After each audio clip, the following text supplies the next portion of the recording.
The sun rose over the sprawling African city like a giant drum, spilling golden light across rust-red rooftops and dusty streets.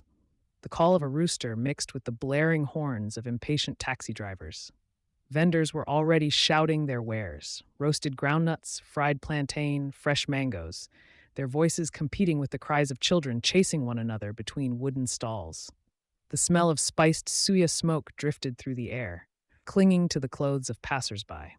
On a busy street corner, near the cracked wall of an old post office, sat a man.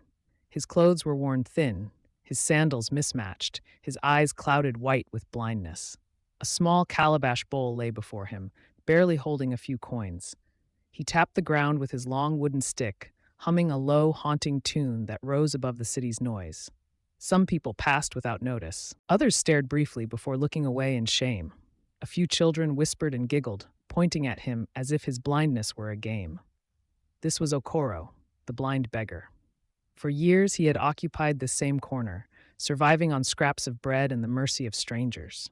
Yet, despite his condition, there was a strange dignity in the way he sat, straight-backed, calm, as though the chaos around him could not shake his spirit. Across town, another man was beginning his day. His name was Chief Adewale, a millionaire businessman whose glass towers rose high above the old city. His morning began not with hunger, but with a steaming cup of imported coffee, poured by servants in crisp uniforms. He sat in his mansion, surrounded by luxury: marble floors that shone like water, gold-framed portraits, cars lined up in the driveway like soldiers waiting for orders. Adewale was respected, even feared. His word could decide whether a family thrived or starved, whether a business grew or was crushed. He was generous to those who could benefit him, but dismissive of the poor. To him, beggars were lazy, a burden to society. Yet fate, like the talking drum that beats unexpected rhythms, was about to tie Adewale's life to the blind beggar he had never cared to notice.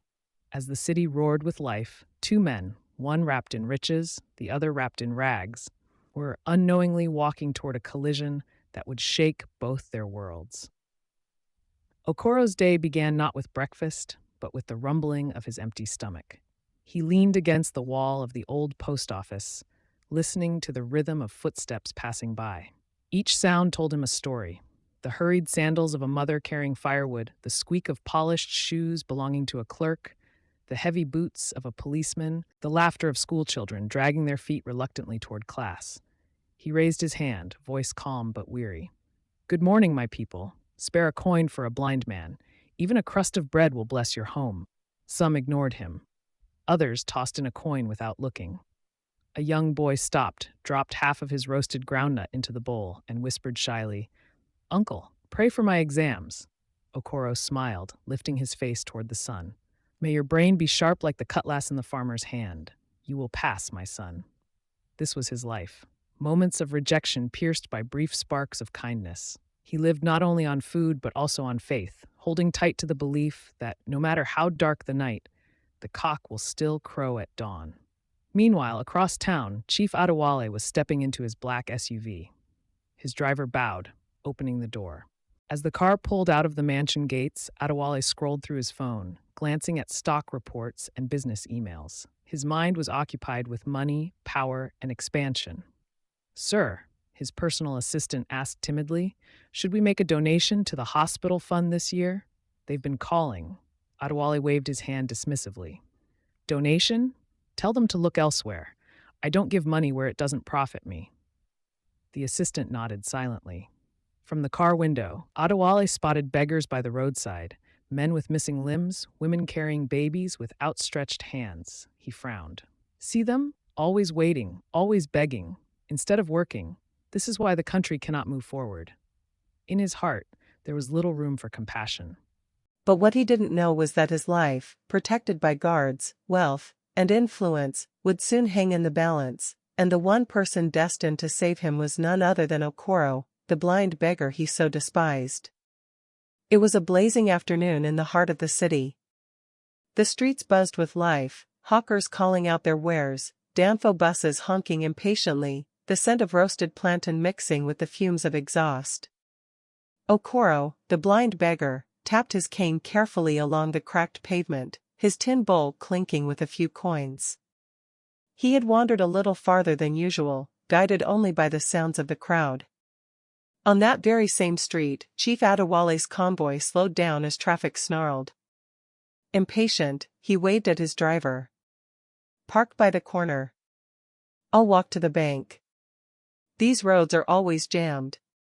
Dressed in an expensive agbada that shimmered under the sun, Adewale stepped down, his bodyguards trailing behind. People whispered as he walked past, some in admiration, others in envy. He was a man everyone recognized. But fate, as it often does, had a plan. Just a few steps ahead, two young men lurked near a broken kiosk. Their eyes followed Adewale closely.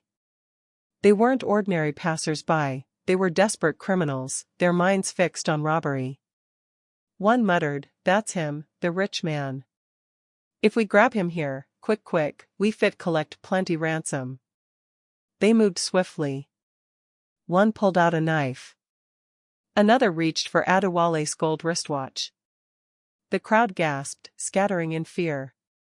The bodyguards, caught off guard by the sudden rush, scrambled to push through the commotion.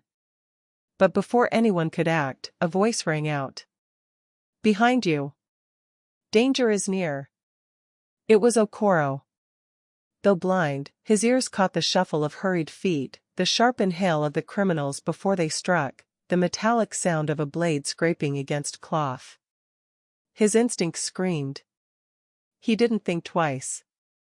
With surprising speed, he swung his cane forward, striking one of the attackers on the wrist. The knife clattered to the ground. The second attacker lunged, but Okoro moved in front of Adewale, shielding him with his frail body. The guards finally reached the scene, wrestling the criminals down. The street exploded in cheers and shouts. People couldn't believe their eyes. The blind beggar had just saved the billionaire from certain harm. Adewale stood frozen, his agbada dusty, his heart pounding. He turned slowly toward the ragged man before him. For the first time, he really looked at Okoro, not with his eyes, but with the weight of gratitude pressing against his pride. And yet, Adewale said nothing. He simply adjusted his attire, cleared his throat, and muttered coldly, "Take me to the bank." But deep inside, a storm had begun to brew. The dust was still settling after the attack. Passers-by murmured in awe, their eyes darting between the captured criminals and the frail blind beggar who had stood like a wall against danger. But Chief Adewale, shaken yet desperate to keep his image untarnished, quickly regained his usual arrogance. He adjusted his agbada, brushing imaginary dirt from his sleeve. One of the villagers shouted, "Oga! This blind man saved your life, oh! You should thank him." Another chimed in, "Without him, those thieves would have finished you." The crowd clapped in agreement, expecting a grand gesture. After all, Chief Adewale was known for his wealth, surely he would reward the beggar generously. Adewale turned slowly to Okoro. His sharp, calculating eyes scanned the beggar's torn clothes, dusty feet, and trembling hands still holding the cane. He smirked faintly. "So this is my savior? A blind beggar?" He chuckled under his breath. "Well, I suppose even a broken clock can be right once in a day." Gasps filled the air. The crowd fell silent. Adewale reached into his agbada pocket, pulled out a few crumpled naira notes, and tossed them carelessly into Okoro's tin bowl. "There. Buy yourself a meal. That should be enough for someone like you." The coins clinked against the metal. The humiliation rang louder than the sound itself. Okoro bowed his head, silent. His lips trembled, but he uttered no word. He simply nodded slowly, his dignity intact though his heart ached. The people in the crowd murmured in disapproval. Some shook their heads, others whispered, "How can he treat him like this after the man risked his life?"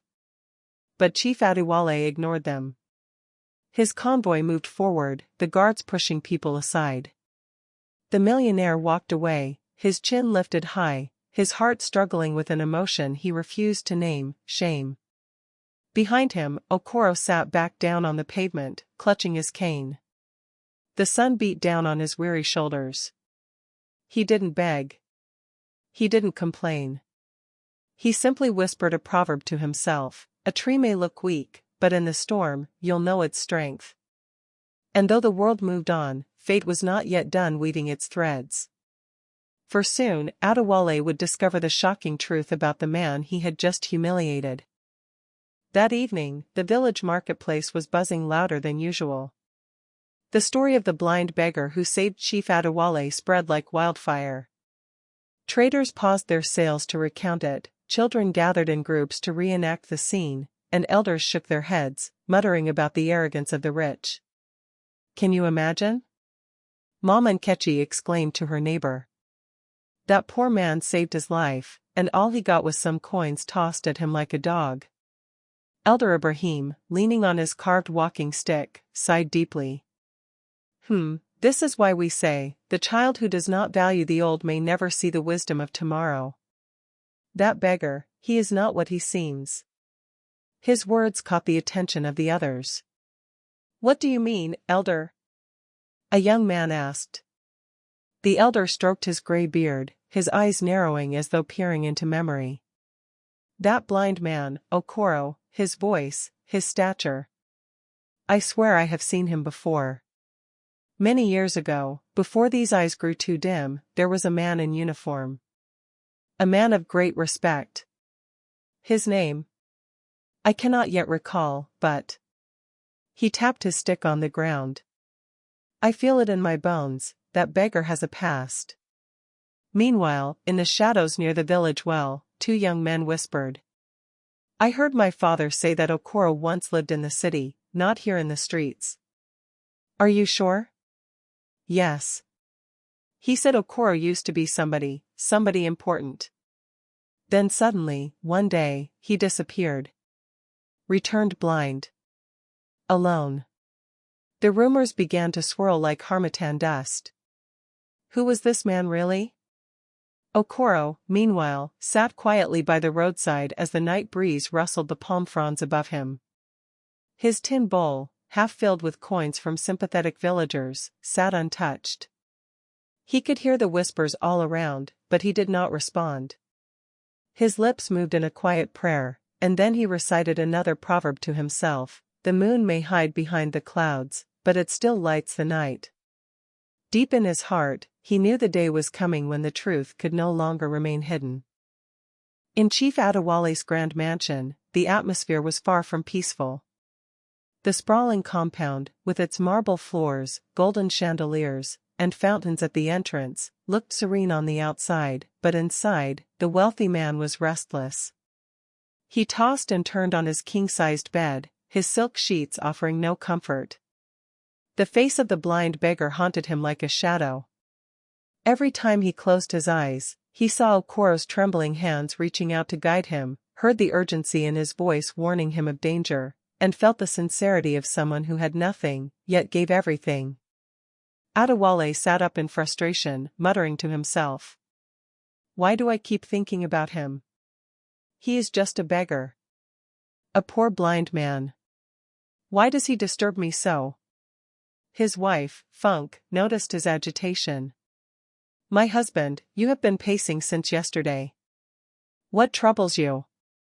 Adewale sighed, rubbing his forehead. "That blind beggar, the one who saved me." There is something in his voice, Funk, something familiar. "I cannot explain it." Funk frowned. "Maybe it is guilt," she replied sharply. "After all, you rewarded him with nothing but coins, when he saved your life. People are talking. Even the newspapers are carrying whispers." Adewale slammed his fist on the table. "Let them talk. I owe no beggar anything." But even as he spoke the words, his heart felt heavy. That night, as the mansion grew quiet, Adewale drifted into a troubled sleep. His dreams carried him back decades, to his youthful days in the military.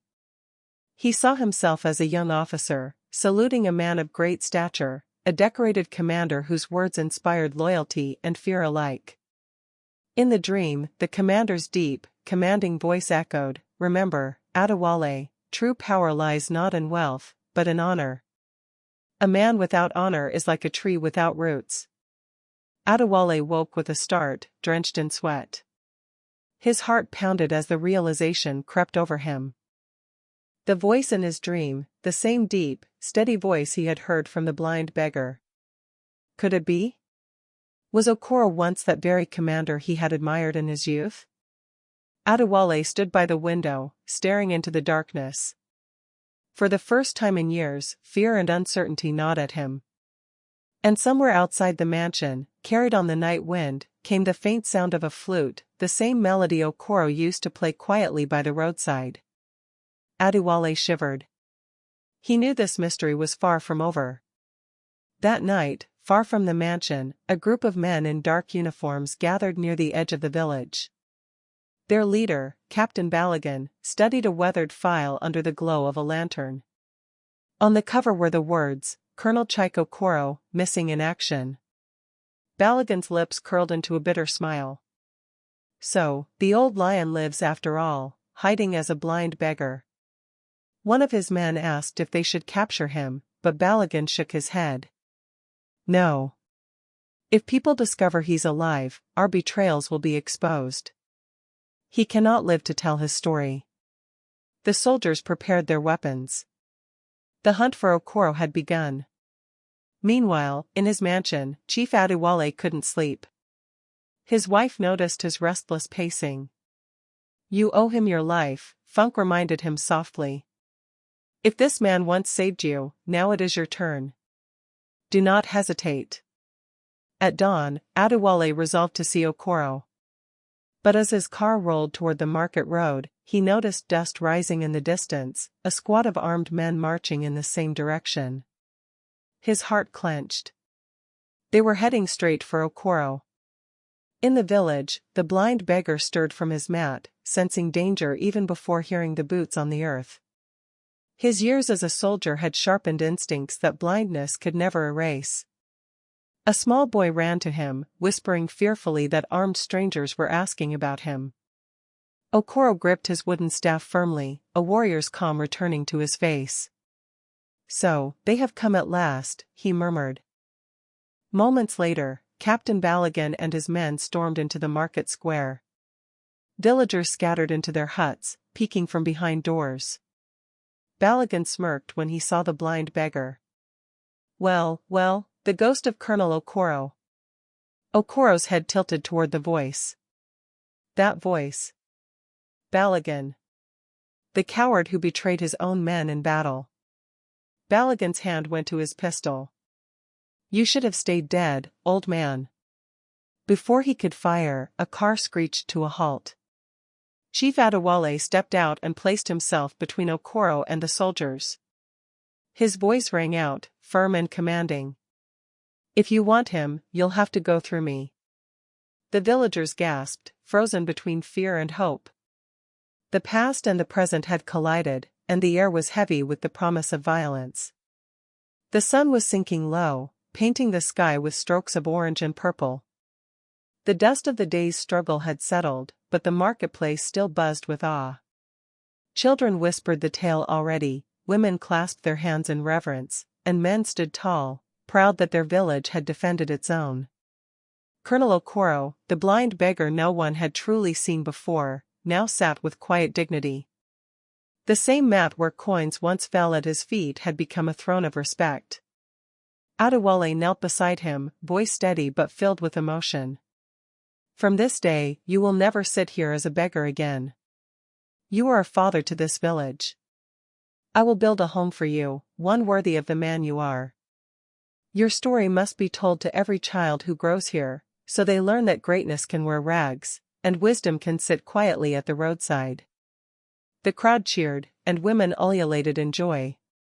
An elder stepped forward, sprinkling cola nuts and palm wine on the earth as a blessing. From today, Colonel Okoro is not a beggar. He is an elder, a keeper of our courage, a living proverb that even the blind can lead the sighted if the heart is pure. Okoro smiled faintly, tears glistening in the hollows of his eyes. I was left to die once. I thought my story had ended in darkness. But today, you showed me that no man is forgotten when his people remember him. May our land always stand for each other as you stood for me." The villagers roared in agreement, stamping their feet until the ground itself seemed to echo their pride.